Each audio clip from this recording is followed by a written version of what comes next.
The Secrets of TV is brought to you by the StarQuest Production Network and is made possible by our many generous patrons. If you'd like to support the podcast, please visit GiveStarQuest.com.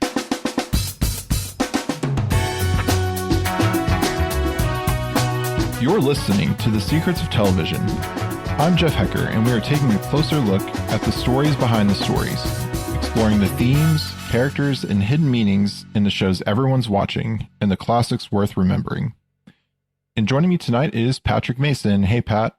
Howdy, Jeff. And Rob Leonardi. Hey, Rob. Hey, Jeff. All right, so this week we are covering 2 episodes of Daredevil Born Again Season 2 because they aired both in the same night. So we're covering episodes 2 and 3, Shoot the Moon, and then the third episode is The Scales and the Sword. So we were talking about it all together. There's going to be spoilers for the whole thing. My recap has it kind of not broken down, so it's just going to be one after the other. So I will give our recap, and then we can discuss. So the episode begins with Bullseye visiting a church, asking after Sister Maggie, Matt's mother. We learn Cherry is alive and taken to the hospital, and Fisk puts out a call to find Matt Murdock, the hero who saved his life. Matt decides to infiltrate the port in order to find out what Fisk is doing. Angela and Hector's wife talk about Hector's decision to be the White Tiger. Angela sees some kid stealing from a bodega, but her aunt stops the owner from hurting the kid. The AVTF arrives and arrests her aunt, the kid, and the owner, while Angela and the onlookers protest. Angela goes to Kirsten's office and she finds Hector's suit and medallion. Daniel cooks dinner for BB while Sheila talks with Fisk. Daniel tells BB if she's leaking anything from the mayor's office to stop. Matt, Karen, and Josie have a drink, but Detective Kim shows up to announce that Cherry is safe, and it is revealed that BB is doing the Fisk videos. Matt hears the task force surrounding Josie's where he and Karen are hiding, using sound to try to overwhelm him. Matt and Karen fight the task force, and Karen takes one of them captive. And he claims he is on their side and wants to help, and tells them how they can access Red Hook. Heather tries to hang something on her wall, but it causes a crack in the drywall. Metaphor. She pulls Muse's mask out of her drawers. And will she become a version of Muse is a question I have. Kirsten meets with Heather, and they argue about Jack's case. And Kirsten is brought to visit Jack and tells her that Fisk initially wanted his money. Matt and Karen discuss killing Fisk, but Matt still refuses to consider it. The governor of New York is sent a copy of the Port of Red Hook Charter and meets with Fisk, noting that she can revoke it at any time. However, but Fisk, as usual, provides vague threats that she should not do that. Jack Duquesne is declared guilty at trial. Vanessa hosts the governor's dinner, and Heather is seated next to Buck while they observe the goings-on at the dinner. Kirsten drinks at a bar, and Daredevil meets with her after in her office, and he learns from her how to infiltrate Red Hook. He fights his way in, and he hears the watch in the weapons case, but finds the people in the cages. He sets them free, and with Jack's help, they fight their way out of the prison.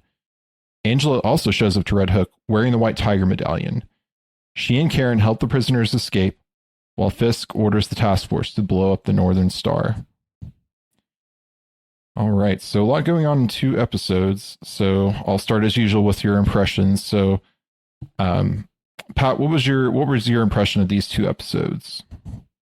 They were generally good. You're sort of exploring the characters as we've established or reestablished them.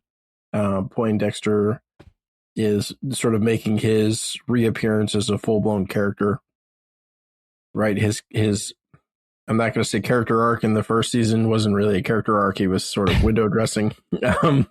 He makes an appearance in the first episode and the last 2 episodes. Now he appears to be engaging completely with the character arc that, we're sort of setting up for him. We're seeing, sort of Vanessa's, is it Vanessa? Yeah, Fisk's wife. Fisk's wife. Her, she's still sort of playing at some things and sort of still trying to be Fisk's, what do you call it? Jiminy Cricket, I guess. Sort of, a little bit on the evil side of that, but still, you get, BB and a little bit more with her. So it's sort of just a moving along the storyline. We do get sort of the resolution of the North Star timeline through the course of these 2 episodes. So that sort of answers the question as to whether or not this is going to be, that was going to be a whole season thing or just a 3-episode arc thing. So we have our answer there. So I'll be interested to see what what episode 4 brings to sort of the new thing. And, it also, Karen and Matt's sort of relationship, how they're doing, how, this whole trial thing is working out. There's a lot of bits and pieces basically. But it's sort of, it's mostly character development. What about you, Rob? What were your impressions of these episodes? It's all a farce. Oh, that's just the trial. Yeah, I like Patrick saying it's a lot of character development. It's really nice seeing. I feel like they're giving a little bit more of a character development to the minor characters that we had from last season, which is nice to see. You obviously the clear metaphor of the wall cracking and Muse coming out and everything like that. It's really good. It's a really good setup. Yeah, just overall, it you really love to hate Kingpin. Just like the comics. Yes. I think they're doing a really good job with this season. Yeah, I agree. I really like these episodes, and like you said, Pat, it has been a lot of setup and a lot of like little pieces of things moving along, but then we get like the big action scene, and I thought the prison, the makeshift prison break was really cool, and getting to see Jack fully kind of unleashed, because we saw him in Hawkeye sword fighting a little bit, but he was kind of more in that he was kind of a more goofy character, kind of play like almost like a caricature of a character who could fight. Like he was, but in this he's like fully taking on guards and taking them out and killing some, not just or presumably rather than just disarming people. So and even without a sword. Yeah, using pieces of a rebar. So and yeah, we get we knew she was going to be in it, but we got the reappearance of Angela Del Toro, who put on the White Tiger medallion, and we haven't I'm waiting for them to do something with the White Tiger, because we didn't get to see it with Haecker really. If he put on the costume, but we didn't get to see what kind of powers or anything that gave him, and we haven't seen it yet with really Angela confused yet. Because she clearly slashed the tires of the TV, the AVTF. That acronym. Alien versus Terminator Force.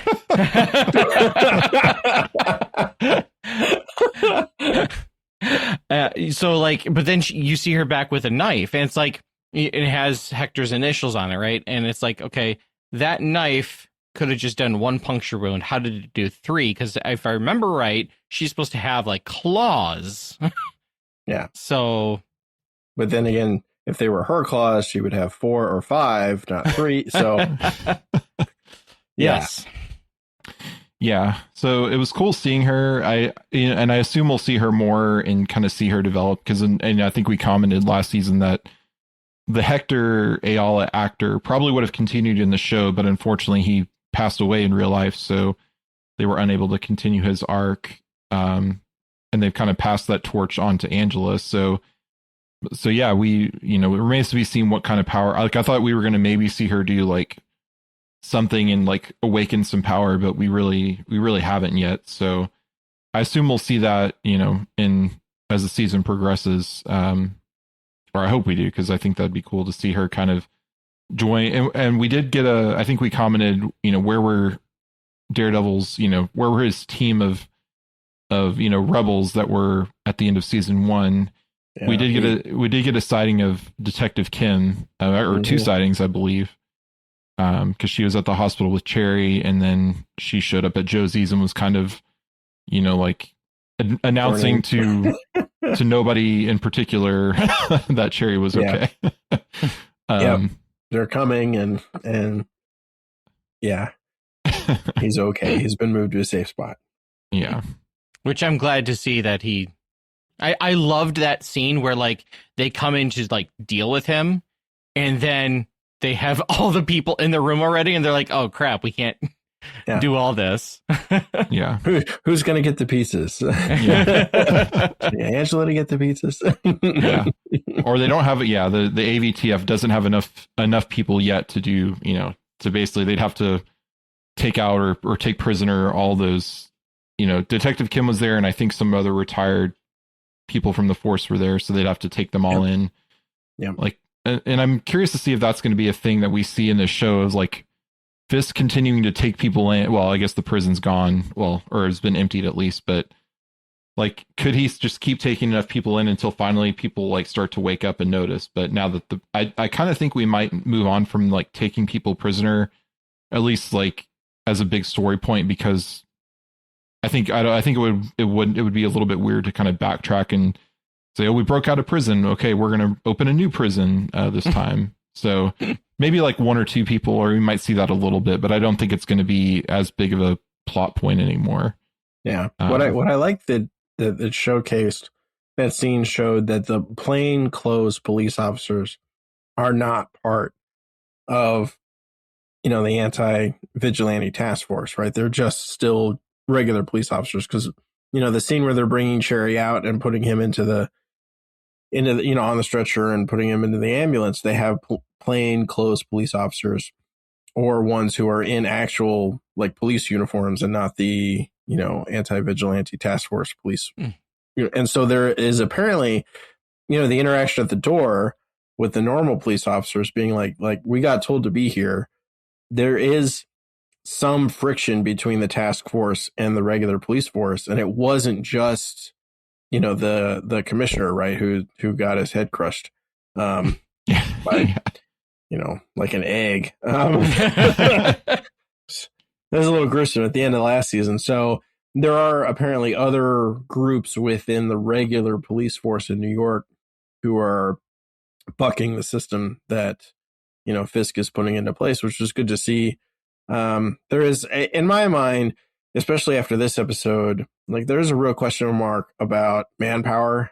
Like, where are they getting all of these people for this task force? Like, I get that you, in your really big fight scenes, you want lots of stormtroopers who can get, killed and whatnot. But between like the end of last season and this season, we've got a lot of hurt, injured, and dead AVTF officers. At some point you run out. Like I get it, New York's big, but well, and that could be kind of where we see the Valentina Mr. Charles connection, because they could start supplying like more manpower to Fisk until it, like, I could see it almost becoming a point where Fisk he's running out of bodies to put in front of Daredevil, and it becomes a problem for the CIA that, like, look, you're drawing way too much attention with this, and you're using up too much resources in this thing that's no longer, they're either going to, so I could even see the CIA putting Fisk away, like saying, leaking enough evidence to put him away, like for real, or, or taking him, putting him in a black site or something, because he's interfering by his conflicts with Daredevil and like his high profile, like running a police state or whatever, could see it becoming too much of a problem for New York, or for them. And one thing I wanted to say about the police before I forget is, I believe, if y'all remember from the Daredevil Netflix, there was the officer Brett Mahoney, who was the friend of Matt and Foggy, and he and throughout the various Netflix shows, he worked his way up from, like, he was just a beat cop, and he worked his way, and then Daredevil kind of worked with him, and then Matt and Foggy worked with him, and he kind of worked his way up to becoming a detective. And so I'm wondering and I think he's supposed to be in the show. So I'm wondering when we're going to see him and how he's going to play into that. Cause it's been, cause the Netflix shows were like 2015 or ish, somewhere starting around there. And so I wonder if we're going to see him kind of, he's now a high ranking, sergeant or captain or something in the department. we can see him and Detective Kim kind of being the good cops and helping Matt and everyone take on the task force. So, but yeah, there's a lot of injured task force. We even had the one guy come back this time because he was yes. And he's I thought he's supposed to be in Punisher. He might be. Yeah, he might be. But I wonder, to your point with the CIA and everything like that, I see possibly what you're saying, but I wonder if the CIA is going to help provide more bodies and provide maybe superpowered bodies to bring in someone else other than Fisk and Muse and some other villain that we have out there. Yeah, I mean, they definitely could. I don't think we'll see, the Avengers with the Z showing up in this. But, no, I don't think they would do that. But, could see some lower level, low level villains or, like even some of the villains who were in prison and like, I forget, the Vulture from Spider-Man and others. I think he's supposed to show up in the Spider-Man movie, or maybe that's another character. Maybe there's other characters, but there are some of these, who's not showing up in that movie by this point. Yeah, exactly. So we could see, you're right. We could see, people with powers or people with tech showing up to kind of like a Suicide Squad type of thing, which we thought the Thunderbolts was going to be that, but then they kind of became their own hero team. So yeah, kind of a yes and no there. Yeah. Yeah. And if we see supervillains, we know we're going to see Jessica Jones, but we could, and there's been some rumors and things online that I won't get into about other Defenders. So we could see kind of that team up, if not in this season, kind of building up, and like that could be like the season 3. If season 3 is the final season of Born Again, that could be something they lead up to, using, pulling in these kind of, Defenders type of thing against the, whatever villains they bring in. So, so we can, I don't know if we can go kind of any direction, but I just kind of have it broken down by, we kind of talked about Matt and Fisk already a little bit, but anything specific y'all want to say about their kind of arcs in these episodes before, because I know we want to talk about the trial and BB and others, but yeah, I really liked the move of putting his face out there, of having it suggested that why doesn't he just tell everybody Matt Murdock's actually Daredevil, and then him being like, no, wait, I could just tell everybody to find Matt Murdock, and as long as I get Matt in here, then I could get the Daredevil. And I love the conversation he has with his head ABTF officer about it, and the guy's like, I'm going to get Daredevil's head on a spike and Matt Murdock in this office. And Kingpin's like, either one of those will suffice. He's like, well, I like to shoot the moon, sir, which is the, that's the episode's name. And so it was genius. That was a genius move. Yeah. So that was smart. Both Matt Murdock, he has both Matt Murdock and Karen's face plastered all over the city. So it effectively takes them out of being able to do much. Yeah. Yeah. But Karen wears a wig, so she's unidentifiable. Matt just wears a hoodie. I learned from Andor, as long as you somewhat shield your face every once in a while, then the surveillance state can't find you. As long as you have a hoodie, that's all you need. Yeah, and then I think to kind of tying in with Fisk, we do get the review, and I think we could probably move to BB and Daniel. We do get the reveal that BB is the Fisk kind of underground videos, and what did y'all think of her and Daniel in this episode? Because I'm not convinced that BB is the one getting the info from Daniel's laptop or whatever. I think it might be Sheila leaking it to BB. Because if Daniel says no one can get to his laptop, if it's true, then BB's info would have to come from someone else. So, well, no, because Daniel's using BB to spread the BB report like as positive propaganda. So she could easily have some sort of bug on his computer to do that. She could, yeah. I just didn't know if y'all had any.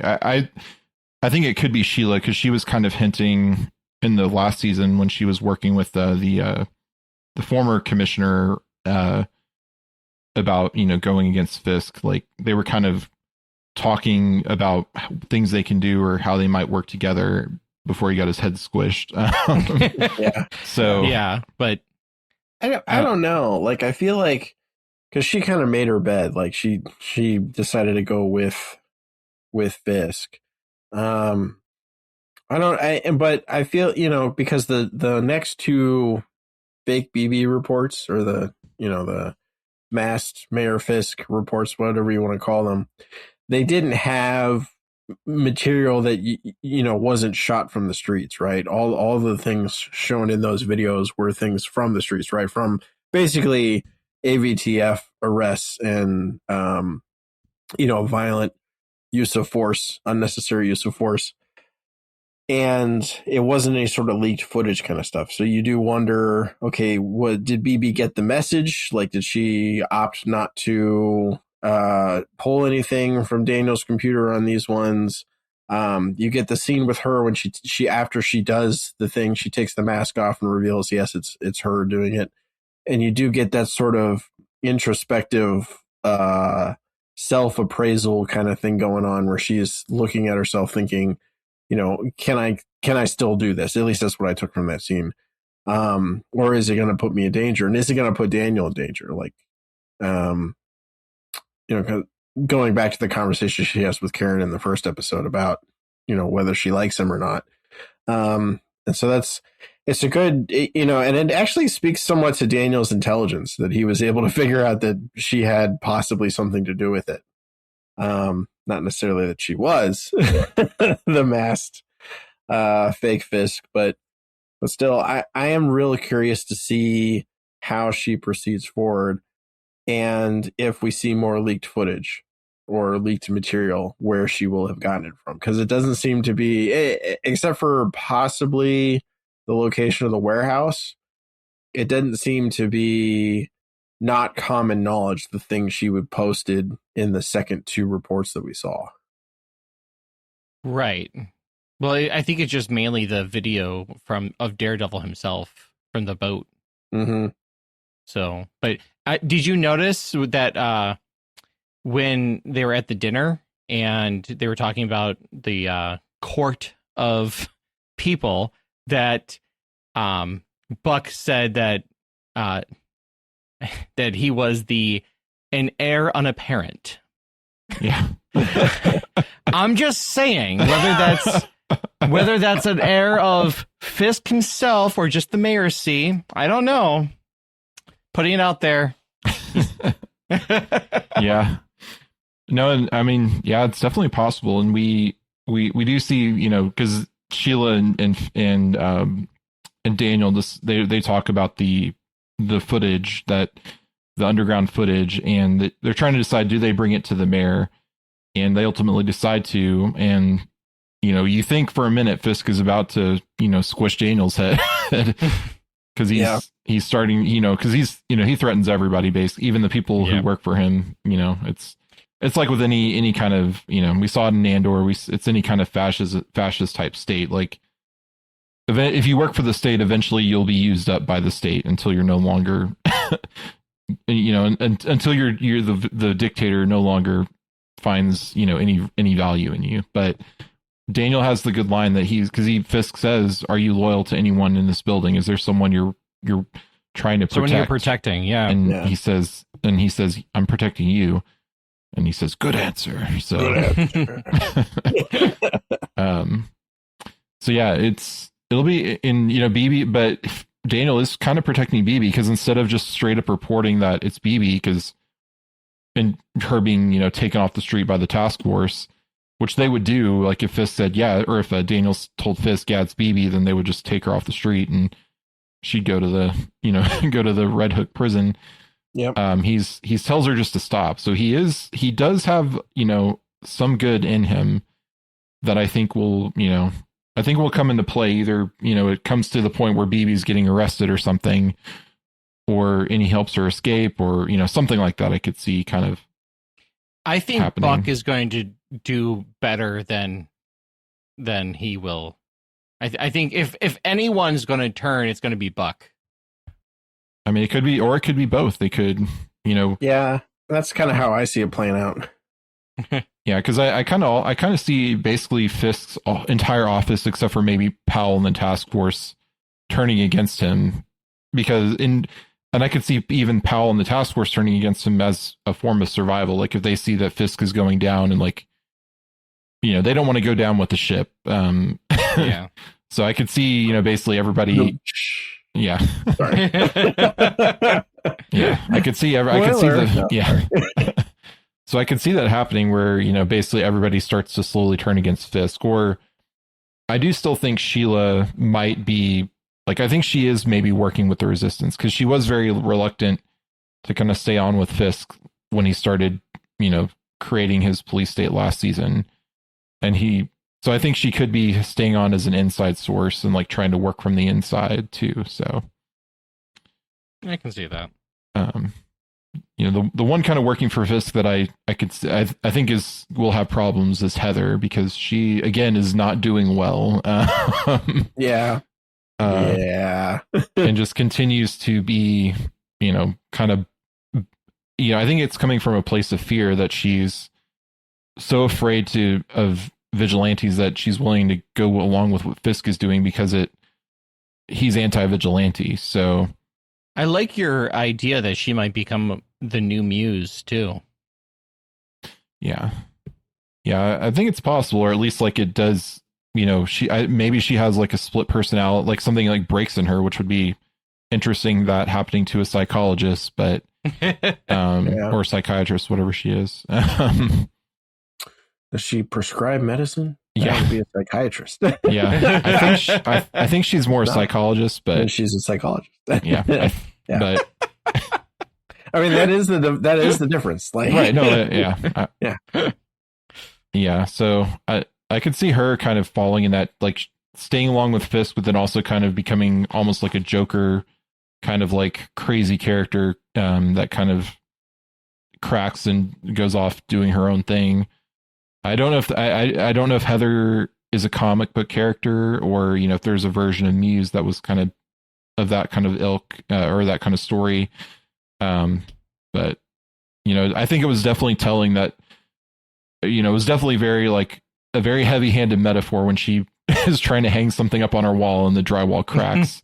Yeah. And then she opens the drawer and she has the Muse mask. So yeah, why even keep that thing? Right, exactly. That's what I'm I mean, you don't want to keep the mask of Muse if that's what's torturing you. Right. I get exposure therapy has a place, but this is not the right way to do. That's not how you do. That's how you deal with phobias, not how you deal necessarily with PTSD. Or at least, put the mask on a dartboard and shit.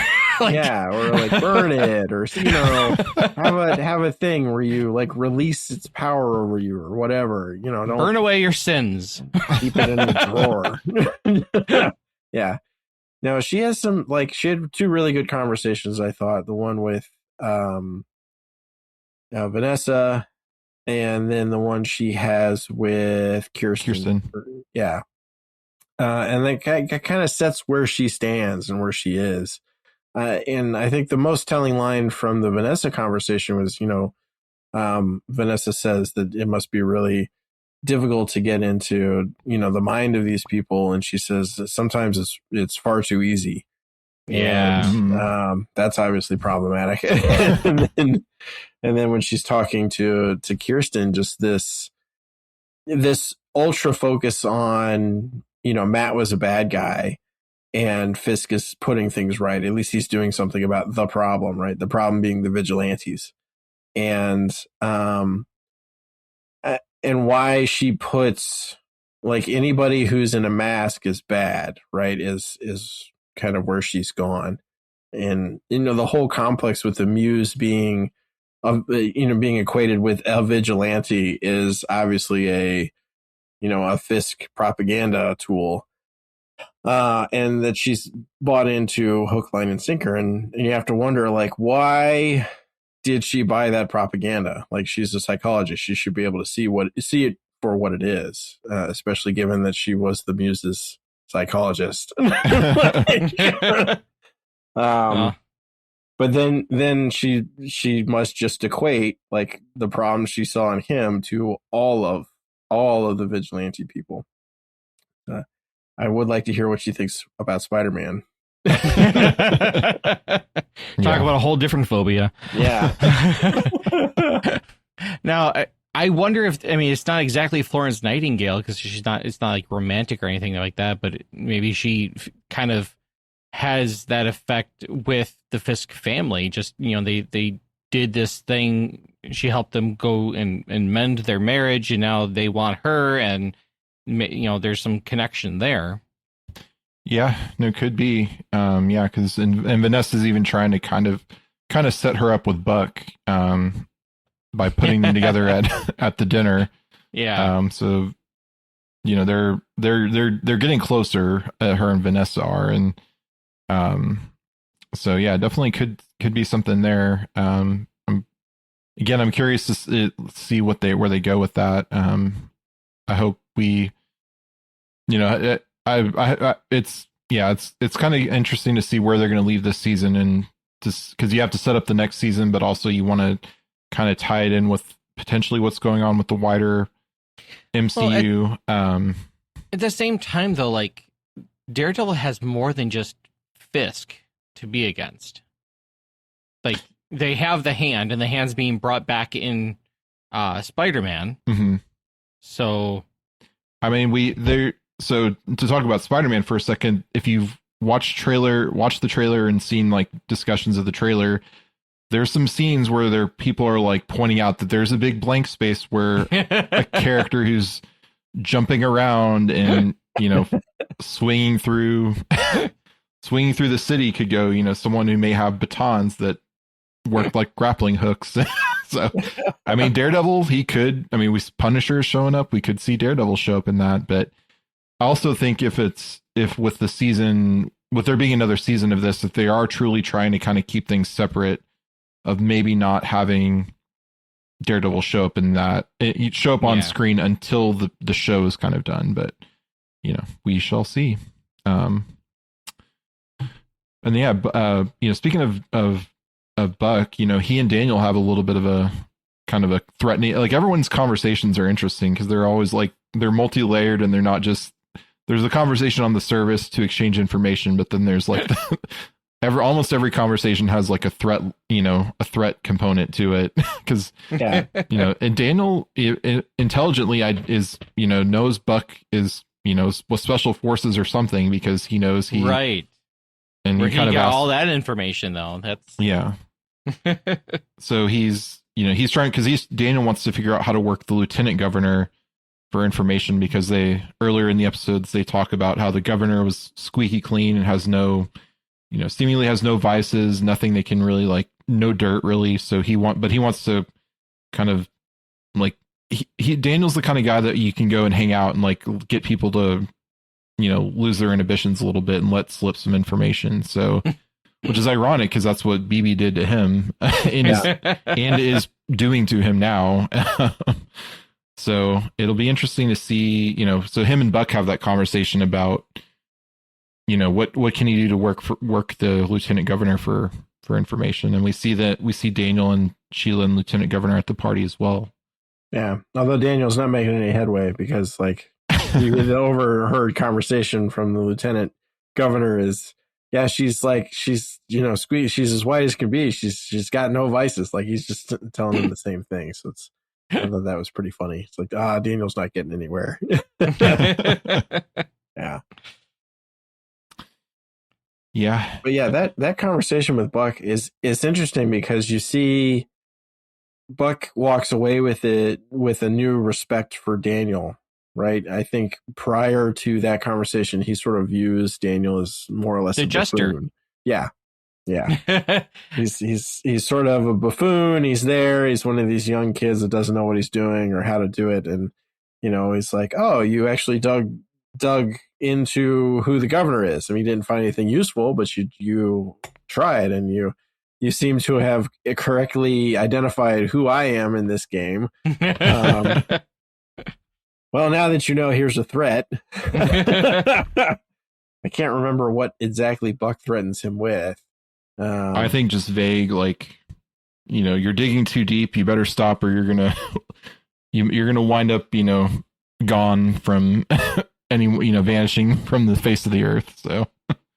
Yeah. Well, I thought there was something actually Buck wanted out of him for that conversation, like why he goes down there, but I can't remember what it is. Well, Buck was just mainly going to talk to him about the videos, the BB Fisk videos. That's right. So basically, because it almost seems like there's a little bit of a power struggle there between Daniel and Buck, because Buck's the guy, he's like the right hand man, the guy who gets things done for Fisk, and Daniel's kind of stepping into that role a little bit in some aspects. So I think Buck was kind of trying to go put him in his place and say, your job is the deputy mayor of communications, so you need to find out where this leak is coming from.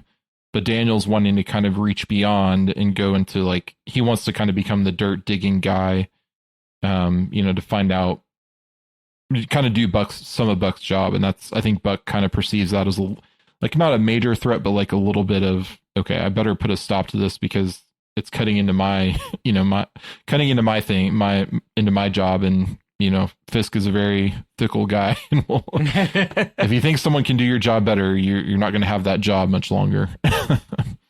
Yeah. He honestly, I wonder if Buck suspects him as the leak. And that's kind of why he went, because he does say, like, whoever is mocking the mayor must be punished. Correct.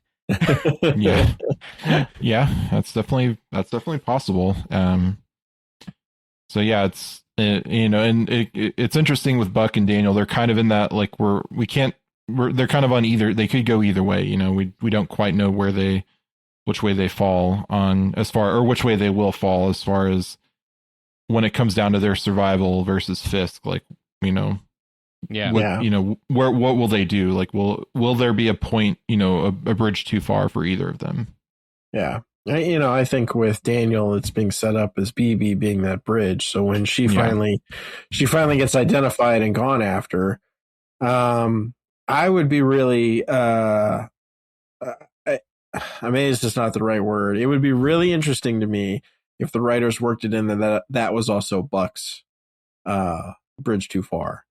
If he's sent after either BB or BB and Daniel, and he just says, this isn't really what I signed up for. I don't, because right now he doesn't really have, you can tell the wave of doubt that's moving through him about, like, what am I even doing? Like, is this quote unquote right?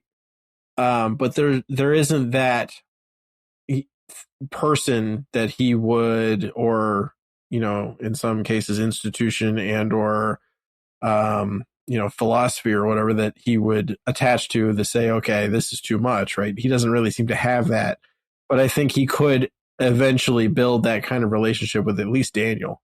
Yeah. And we could see that sort of, buddy cop's not the right word, buddy henchman, then play out into where if Fisk sends one after the other, they make the call, like, no, it's just not worth it anymore. Yeah, and we also see Buck kind of helping out Vanessa because, they have the issue of they know Bullseye's out there, and he went after them in the last season, and that he's still out there, and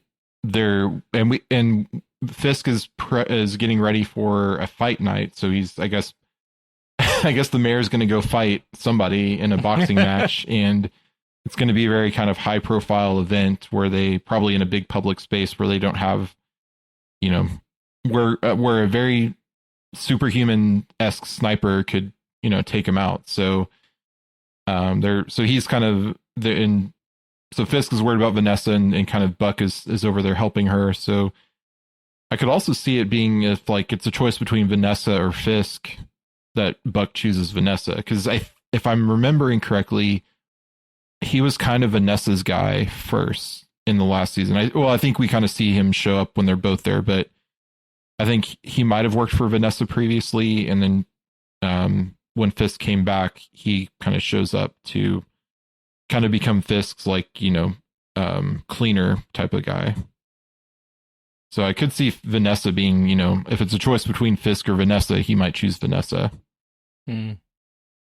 Yeah, I just don't see Fisk making that call the way he's been characterized through the course of this show and the original show. It just, I don't mean Fisk going after Vanessa, but I mean, like, if there's a choice between, keeping Fisk out of jail or something, or getting Vanessa to safety, like, I could see him choosing Vanessa and getting her out safely and letting, Daredevil take Fisk down or whatever happens. So yeah, okay. But I think in the end, if Fisk were to do that calculus, he'd probably say, yeah, that's what you should have done. Like, because he is always pro Vanessa. Her first. Yeah. Now, going back to Bullseye though, like, we see Bullseye trying to find Sister Maggie. And this was, of course, after he killed a couple of that acronym again. Alien versus Terminator 4. He kills it. Like, I'm a little confused because, like, you see him kill some of those guys in the hospital, and then you see him in the church, and then we don't hear from him again. Well, the church was first. Like, the church was the opening of of episode 2, and then he's the task force. They're sending guys after Cherry, but he takes some of them out in the elevator. Yeah. So did he and Cherry work together? I don't think so. No, because Bullseye he was FBI back in season 3, and Cherry was NYPD. So. Right. And Cherry's a new character for theoretically, yes, they could have worked together. Cherry was just right off screen in those seasons. You never saw him. But yeah, I think Bullseye is just trying to, he's just going after Fisk and Vanessa, like, and I think mainly Vanessa more than Fisk, because, she put him in prison, basically. But why was he looking after his sister Maggie? I don't. Well, he's teaming. He wants to team up with Daredevil, and he knows, because I think in season 3 in the Netflix show, Bullseye at one point, because he kills the priest in season 3. Correct. He kills Matt's priest, who had helped Sister Maggie, give Matt up for adoption, basically, and like he was in the know. So I think at one point he had Sister Maggie held hostage too. In that season, if I'm remembering. Yeah. So, but, it seemed like he was looking for his, Jiminy Cricket because he doesn't have one, right? Yeah. He needs a strong North Star for his moral compass and then he needs a seminarian. Mm-hmm. Yes. Which they got something correct about the Catholic Church, because he could not, he cannot, absolve because he wasn't ordained, or wasn't at least he may have been a deacon. We didn't see the guy, but yeah, I assume because he's wearing clerics, he's a deacon.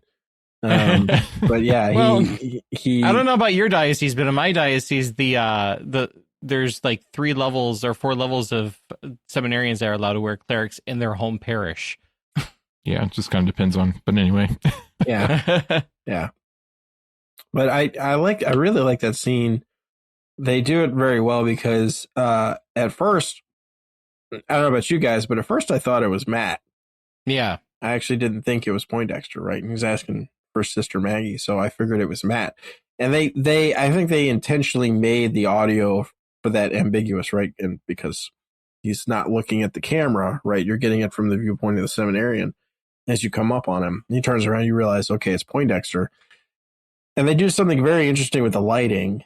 They kind of have it, I think, mostly in reddish hues until they finally zoom in on him, and then everything kind of goes blue. Mm-hmm. Right, when he says he's not picky, right? And then it kind of goes down to him, holding the knife and going back up. I really want to know what that conversation was with that seminarian, because afterwards you have him kill those 2 AVTF officers in the elevator in the hospital after they go threaten Cherry and the rest of them. And then you have him stalk Vanessa at the ball, right? And she gets the chill down her spine during the conversation with our slowly going crazy psychoanalyst. Well, and you had her, she had that dream too with the flower and like the blue hue. Yeah. So it's interesting to me, the color play that they're using for him to kind of show. I'm not sure exactly what it shows yet because I haven't seen enough, but he seems to be on a mission of some kind, and he's getting some kind of direction in that. So I am really interested to see how his character arc story plays out. Yeah, and they actually I don't know if either of you saw it, but they actually dropped a season 2 trailer for Daredevil today. But it was almost like the official trailer that they should have dropped before. But I mean, it basically ended with saying Daredevil 2 now streaming. But it was a very bullseye focused trailer. Like there were some scenes in there that haven't come up yet in the show, and that I don't think were in the original trailer. So and there's some other Jessica Jones things in that too that I won't spoil if anybody's not watching the trailer. Wait, Jessica Jones is coming? Yeah. Well, something about her that was interesting, but yeah. So Bullseye, I think, is going to be a bigger. Obviously it's been a little bit of a slow. I mean, it's been 2 weeks. I say slow, but I think he's going to be a big, part of what's going on. And like when he and Matt start, like, I think they're going to eventually like have to meet up and go, face to face and reluctantly decide that they need to work together in order to get to Fisk. Or, they're going to be like cornered by the task force together or something, and they have to kind of like Jack and Daredevil were, because Matt really didn't seem to worry about Jack Duquesne killing those guys. Or Frank. He does try to stop Frank from being so violent, but I feel like at some point he's going to have to sit down with himself and be like, why do I hang out with so many murderers? Yeah. He does just accept it, but he does try to curb it. Yeah.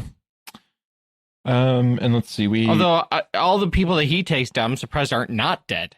Right, like especially this season, he is very violent. Daredevil has turned into some violent form of something. I don't know. Daredevil is very violent this season, and it's amazing to see all of the people that he's taking down. Like, I assume they're dead at this point.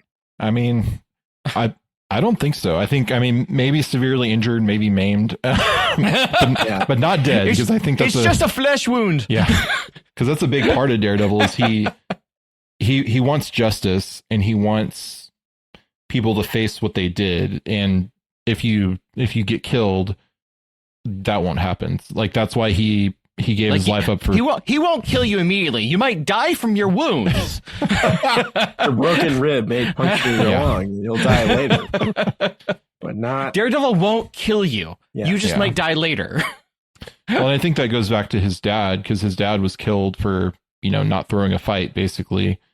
So I think it goes back to like just he has an aversion to people getting killed and death, and that's kind of what his mentor Stick wanted. Stick wanted him to basically become the next Stick and be the one who takes out, they had the whole, I forget what they called them. I think it was the Black Death or the Black Wind, or it was something like that. These like people who were vessels of evil, which is what Elektra was in the show. He's always had that aversion to death, and that's why he kind of went his separate way from the Chase, was the name of the organization that he worked for. Right, which is the whole point of season 3. The idea of him, his priest got killed, so he's going to go kill whoever needs to get killed, and then obviously when Born Again episode 1 starts, he goes and tries to kill Poindexter. And that's what's kind of sends him down the dark path of not wanting to be Daredevil anymore. Yeah.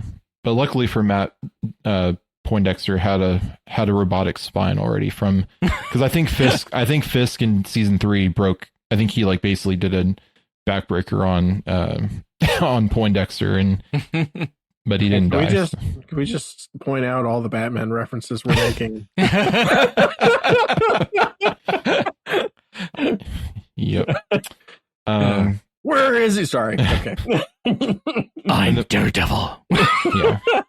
And we didn't talk about the trial really, other than kind of circumspectly, but what did y'all think of the trial scene of, the trial getting moved up and Kirsten being given no time to provide a defense to Jack? I mean, it got me angry just watching that, how just unjust everything was. But I really enjoyed the camera angles on that. I know with Patrick mentioning that last episode, I was trying to keep my eyes out on that and how they were doing. What'd you call it? The Dutch? Yeah, the Dutch angle. When it's like the low tilted upward. Yeah. And that was that was just, it was really cool seeing that and identifying that as what it was and how poignant it made the particular scenes that they used it in. But it was like a 3-judge trial, and they have their hands tied, and they pretty much told her that. Yeah.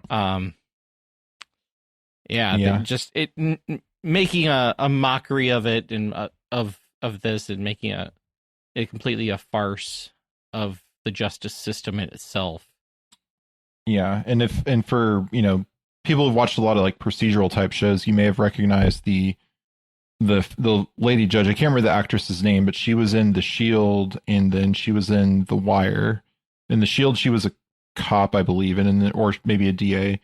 And in The Shield, The Shield, she was a cop or DA, and The Wire, I believe she was a judge. So, dun. Yeah. Oh, so I didn't recognize her at first, but yeah.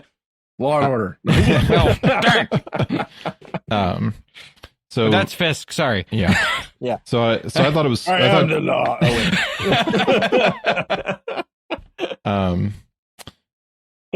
But yeah, it was a pretty, and I mean, it was like that commentary at the very beginning, like made it seem like it clues you in that this is all like the judges are under Fisk's rule too, because that was the thing in season 1 of Daredevil and later seasons that grand juries were threatened by Fisk, that judges were threatened by Fisk, and that like the FBI had to eventually come in and arrest everybody. But then eventually that went away because Fisk was running an FBI task force. So yeah, and season 3 or episode 3 kind of opened up with Duquesne talking with Heather about how this is all fake. Like if it really was about vigilantes, he would go after more than just his personal enemies, and they're all it's all just to make a statement, and everyone's on the side of Fisk just doing this, and that he needs this public show in order to make this statement and to have everyone for him to show, oh yeah, look, even the justice system, which is supposed to be blind, is on my side. Which is, I think, tearing Daredevil, Matt Murdock, apart with seeing the system that he has so defended, and how, we need to put these people through the system because the system works, and seeing how broken it is now, that Fisk is not only breaking, the vigilantes themselves, but using the system that he believes in to do it. Yeah, and I think this brings in the scene where the new White Tiger's aunt gets arrested, right? You have this group of teenagers stealing, the way that teenagers do, I suppose, as we've been taught by media. They steal stuff from convenience stores. Gets confronted by the concerned citizen. Then the bodega owner pulls a shotgun, ratcheting up the situation. He gets, because every party store has a shotgun behind the counter. Yeah, exactly. I mean, why wouldn't you? And didn't in Spider-Man Across the Spider-Verse, but whatever. So she kind of gets the situation to slowly calm down, and then the AVTF breaches and they take him out. They take, they bring the teenagers out, and then she dares to lay a hand on his shoulder, a slight hand on his shoulder, because he's manhandling her niece. And suddenly she's the one that gets arrested and taken off. And everybody else, like her and the business owner, are the people who get carted off, not the girl who was, resisting arrest, quote unquote, not the teenagers who are actually, involved in the crime. Well, the one kid was, I think. Yeah. So no, I thought it was funny. I thought it was he's in the audience. Oh, I thought it was all three of them were getting taken. Yeah. Well, then they zoom right in on her, like watching her aunt get taken off, and she's just hitting the officer. Right. And I'm like, are you going to take her too? Like, yeah, like this this whole miscarriage of justice that is living in this Judge Dredd style police state. Figured if I'm going to make the reference, I'll make the reference. Getting carted off, and Matt seeing this, not literally because he's blind, but having this play out in comparison to the scene we get in season 1 where he's trying to get a lessened sentence or probation for this guy who stole some corn nuts out of the bodega. Possibly the same one, you never know. And how, honestly, I didn't have a lot of sympathy for that guy. And I get why, Matt could be a little bit off about how the system works. But I mean, that guy really did steal. Like he really was at fault for the crime. Whereas in this case, like we're at no fault justice. No actual justice going on here, just randomized violent retribution against whatever. So I really love that watching, we have sort of as the trailer to the show, the intro to the show plays out with the destruction of the police force, right? We see the badge breaking up, right? We have this whole, the killing of the commissioner and the establishment of the whatever, as the that acronym. Yes, as the dominant police force in the city. We see the destruction of the Lady Liberty. We see the destruction of the Lady Justice. And this one was called Sword and Scales, right? So that's her falling apart. We see because of the judges who are owned by Fisk, which is a reference to Godfather. If I'm just gonna put all the references out there, so. It's been, very clear references back to their own show and making those pieces of the construction of Daredevil really come to life. Yeah. And we also see, so I had as a note in here, because we talked about it last time too, that the restaurant owner it's a Greek, because it was a Greek restaurant, and that's a Wire reference. Yeah. Sorry. She's arrested, and the first mate were arrested by the task force. And we see the what I don't know their nationality. I'm sure you can. It's the people, the guys on the ship who were doing the unloading, the expendable guys that we knew were probably not going to survive. They got blown up at the end too. So I was just sad they weren't wearing red shirts. I'm sure there was one in there. All right. Well, I think we're getting close to our time. Is there any last minute brief things y'all wanted to bring up that we hadn't? I just in the new season, I'm kind of sad that they're not really bringing in much of the faith. I mean, you had in the first season, I think the only thing that they had was Matt praying a prayer for Foggy after his death, and then this one you have the priest or the seminarian showing up and asking for Sister Mary or Sister Maggie in a Catholic church, but that's it. Like, we need some more Catholicism in this.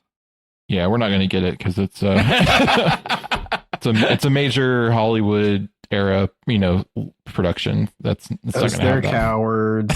Cowards. Yeah. Anything else from you, Pat? No. I mean, as always, the music was really good. Not as like in your face as the OG Wiz song was in the last episode or in the first episode. But always the good music. They do a very good job of patterning that to what's going on scene and playing through it. The fight scene or the prison break was very brutal as always, and I think Karen killed somebody. She does shoot a guy from prone, potentially enough to knock him out. I don't know if she kills him or not, but it's the scene like she shoots him and then it goes to Matt and he looks and he's got this little bit of a startled look on his face. So you can't quite tell. So you can't tell if he's startled because she shot somebody or he's startled because she killed somebody. And so I'm interested to see if there's fallout from that in the next episode. Especially because they just had the conversation of how she shouldn't be murdering people. Yeah, right. And she kidnaps a guy at the very beginning. We forgot to talk about that. Yeah, she's got some skills. Well, kidnapping's fine, just murder's not, right? Just murder's not. All right. Well, we did have one piece of feedback from Lulabelle1 on YouTube. Said, great impression. I assume talking about Mayor Fisk introing our last podcast. Oh, thank you. You are very kind. All right. Well, I think that is it for this episode of The Secrets of Television. We'd like to take a moment to thank all of our patrons who make this show possible, including Eric R., Patricia S., Dixie P., Father Terrence D., and Anusha M.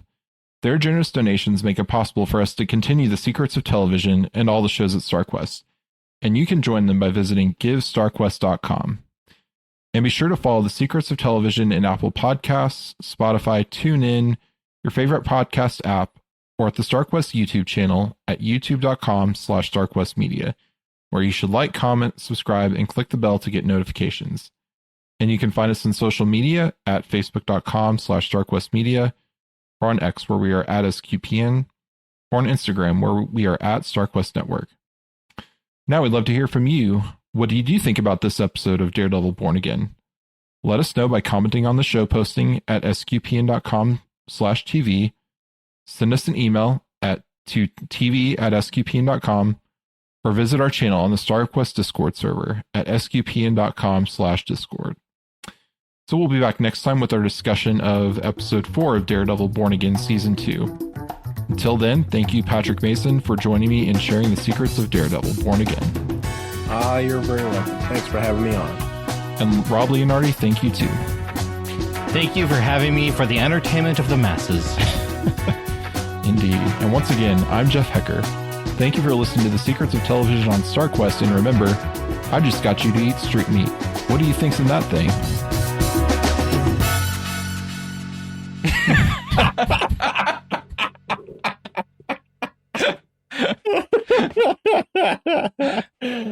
Here's another show on the StarQuest Network you're sure to enjoy, The Catholics of Oz. Find it wherever fine podcasts are found, or at sqpn.com/Oz.